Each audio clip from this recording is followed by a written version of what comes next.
So, have you guys ever noticed that nowadays athletes are becoming more than just athletes? Like LeBron James? Well, Magic Johnson was that first LeBron James.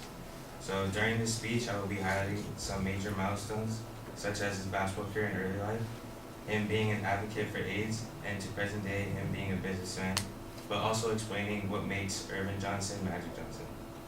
So Magic was born in 1959 in Lansing, Michigan. He's the fourth child of seven.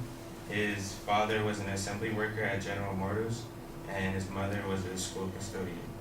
He went to Everett High School and took his team to the state championship in 1977, where a reporter would first call him Magic because he just saw him put up 36 points, 18 rebounds, and 16 assists.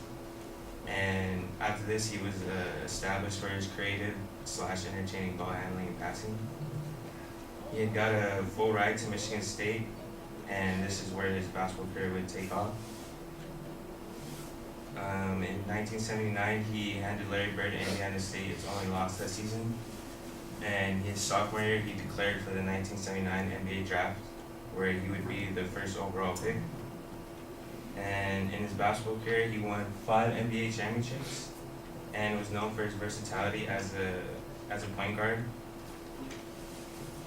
His most significant championship came his first year because he was a rookie and he won NBA Finals.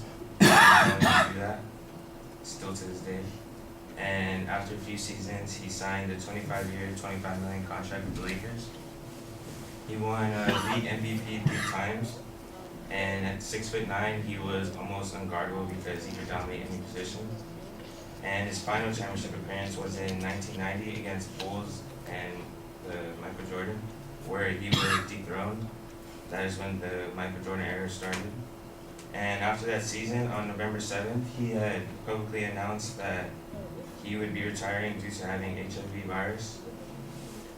And the perception after that interview was that he just pronounced his own death sentence because, as you can see on the chart, those years, death and AIDS were increasing.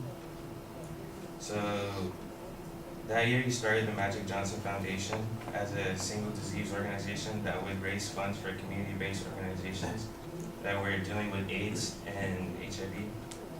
He also created prevention programs, and he was not only one of the first celebrities to come forth as HIV positive, but he was also an illustration of the effectiveness of AIDS medicine. So he was the only brave one to come out as positive, and he served a positive role to many people. According to Live Science, an estimated 25 million people lives have been claimed by that virus since the first human outbreak, and an additional 40 million people are HIV positive around the world. And yeah, it's still a very serious disease that claims many lives around the world. And in 1992, he ended up returning to the league and was voted MVP of the 1992 All-Star Game. And that year, he played on the Dream Team for the Olympics, where they won a gold medal in Barcelona. And after that, he tried to coach, and that didn't go well, but he played at least one more season in 1995. And Magic told Fortune magazine, he said that, and last but not least, this is the most important, that you can go be an athlete and be a winner on the court, and go to the boardroom and be a winner there too. So Magic became an investor and board member for the Marvel Experience, which was a traveling entertainment show that includes an animated 4D multimedia heavy adventure featuring Marvel superheroes. And he's also the owner of Magic Johnson Enterprises, where he would own multiple movie theaters and restaurants. He also owned Starbucks, but he sold his remaining stores back for $75 million. And he had a share with the Lakers, but he sold that for $27 million as well. And Magic Johnson is still a commanding presence in the sports world. He made history in 2012, where he became the co-owner of the Los Angeles Dodgers. And also that year, he rejoined the franchise as an advisor to Jeannie Buss and the team's owner in 2017. So Magic is still nowadays been that Hollywood figure, and that's what makes him Magic Johnson.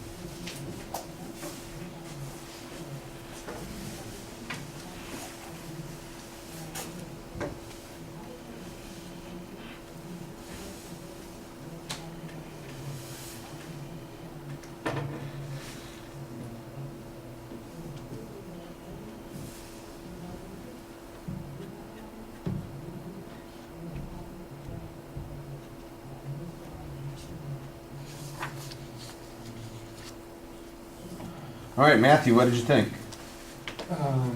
Felt like he was moving like maybe like a bit too fast.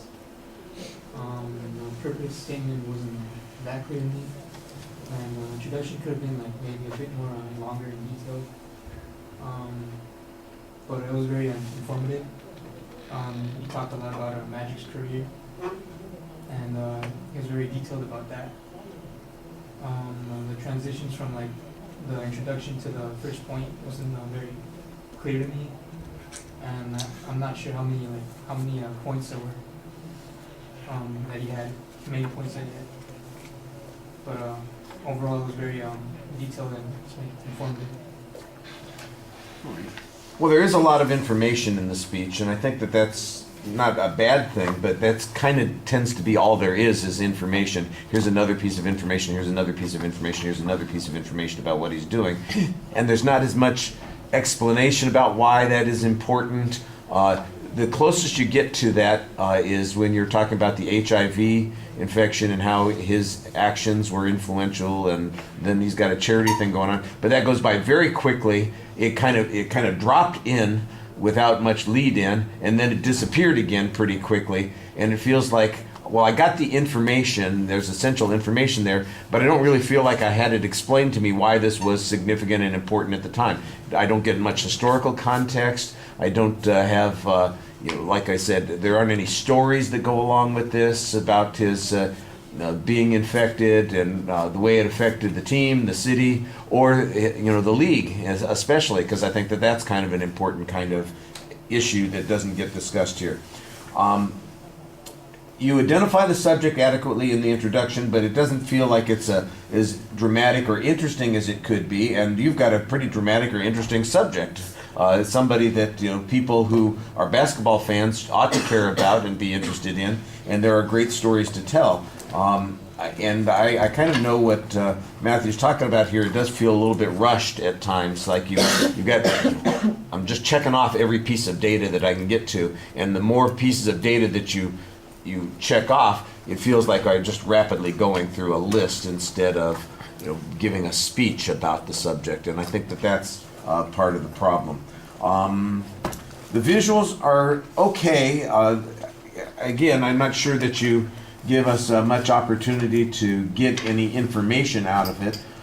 When you were talking about his accomplishments, that would have been easy to maybe do a table chart on based on the number of seasons that he played, the number of championships that he had, the number of MVP awards, that kind of thing. That would be easy to put on a slide and make it all easy to notice, that kind of thing. Instead, we just get a couple of pictures, and that doesn't really help very much. If there's an important picture that talks about his playing time, that would be useful too. I mean, the one game that you mentioned, I guess you mentioned a couple of seasons. You mentioned his final season when he kind of, Michael Jordan sort of takes over, and then you mentioned his rookie season and what was important there. But there's not a lot of detail in those kinds of things, and there's like an 11-year period in there where stuff happened, and I'm sorry, having lived through that time period and having been a Lakers fan in the Showtime era, there's a lot of things that were important that happened in that time period that never get discussed, and